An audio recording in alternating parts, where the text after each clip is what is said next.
All right, Danny. So first and foremost, man, I mean, we just got to ask you off the top. Is this like a new clothing line you're launching here with some Higo Sucks memorabilia, or what's?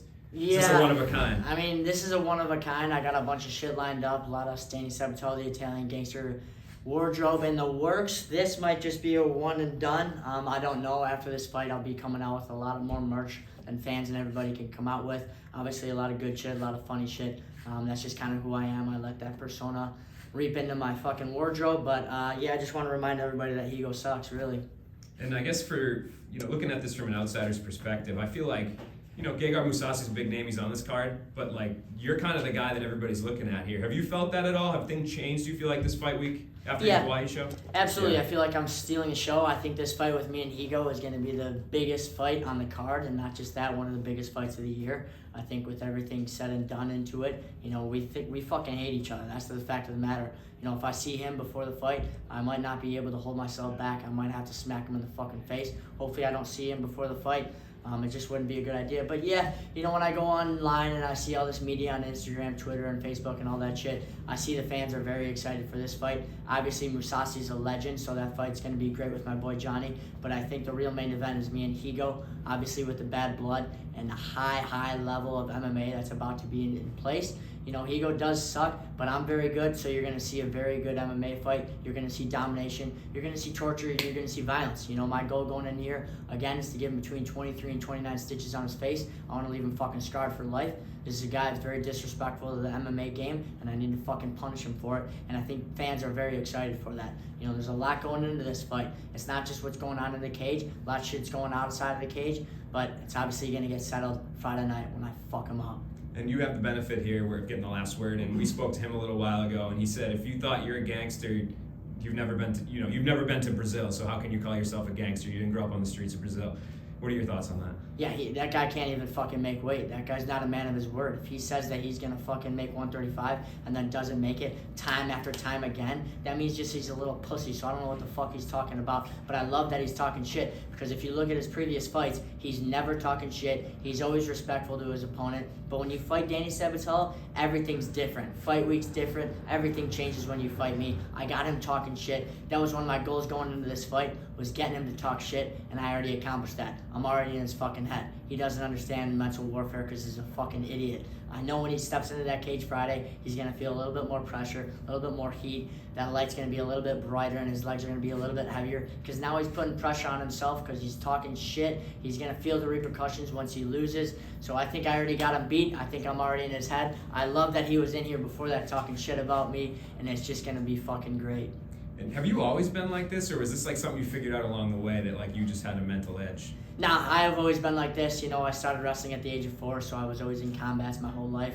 And that's just kind of my persona. It doesn't matter what the fuck we're doing, whether we're playing pinball or throwing darts. It doesn't matter what the fuck it is. I'm going to be talking shit. I'm going to be trying to get into your head. You know what? Because a lot of things in this life are fucking mental, and the mentality is huge. One thing about me is my fucking mental game is bulletproof. That's one of my best attributes. And when you compound that with his fucking weak mental game, then I'm just gonna fucking have it even shine even more. When he's late in the fucking fight and he's tired, he's bleeding, and he's just gassed out, and he wants a way out. He wants me to finish him, but I'm not gonna fucking finish him when he wants me to. I'm gonna drag him out a little bit more, make him bleed a little bit more, torture him a little bit more, and then I'll fucking finish him. I think sometimes when we see fighters that are very skilled in the trash talk department, Conor McGregor for example, when they suffer a loss, or that people just are all over them, it like adds this whole wave of attention and memes and this, that, and the other. Do you ever do you use that as motivation? Like, I don't want to talk all this smack and then not back it up? I don't really give a fuck, honestly. Whether I win or lose, it would take a lot for me to lose. I would have to slip on a banana peel, but obviously miracles do happen, and I can lose. The fact of the matter is, Higo has somewhat of an okay guillotine, so as long as I stay out of that, I don't see myself losing. But obviously, this is fighting, man. This is fucking crazy in that cage. It's anarchy. It's total violence. You never know what's going to happen. So obviously, I could lose, But my life won't be altered in any sort of way. The people around me, my family, my friends, they'll always have my back. It's not like if I lose, my family's going to disown me. My friends are going to say, oh, we're not your friend anymore. So it doesn't matter. The only thing that matters when you lose is that fake Instagram and Twitter world where I don't even give a fuck about what they say anyways. Obviously, there's going to be a whole comment section. I know the rest of the Bellator fighters have shit saved up in their drafts, waiting for me to lose, waiting for it to say, oh, Sabatello, big mouth sucks. But I don't really give a fuck. That won't alter my life in any way. I don't care. You know what? It is what it is. Maybe I'll win. Maybe I'll lose. Either way, I'm going to get up the next day. I'll be motivated, and I'll be talking shit even more. Great, thanks. What does everything happening up to this point amplify the trash talk and stuff? Like you said, it seemed to make you happy knowing that he was in here talking trash. I mean, that's for you. That's a sign that you're winning the mental warfare. Does everything since like leading up to Friday kind of like amplify your outlook on winning the side of mental warfare? Yeah, absolutely. You know what? There's little check marks to be had before the fight. People just think of the fight as the fight, but the fight starts once it's announced. I've been in this fight since this was announced, maybe 2 months ago when I thought I had him. And you check off little things. One of the things I needed to check off was to get him to talk shit.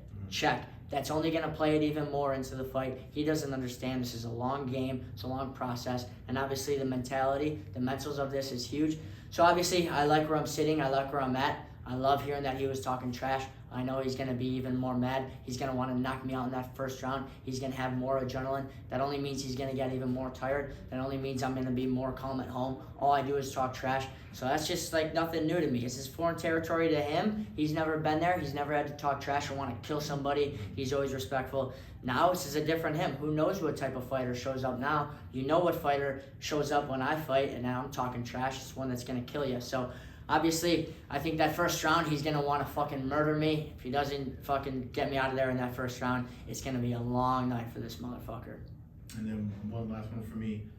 After all is said and done, the fight's over, does the beef go away or does it stay? See, this is a guy I just don't like. I don't like when people miss weight this much. Had he not missed weight a bunch of times, maybe. You know, I try to bury the hatchet after the fight. Just because, you know what, it's done, it's settled. I don't need any fucking energy after this shit. But with this, man, I got no excuses for guys that miss weight. I think it's a burden on MMA. It's a problem in MMA that these guys are missing weight. So I honestly don't think I'll ever like this motherfucker. But obviously, I'm not going to keep talking trash to him after I beat the shit out of him. Just wouldn't be right. But I don't think I'll ever like him.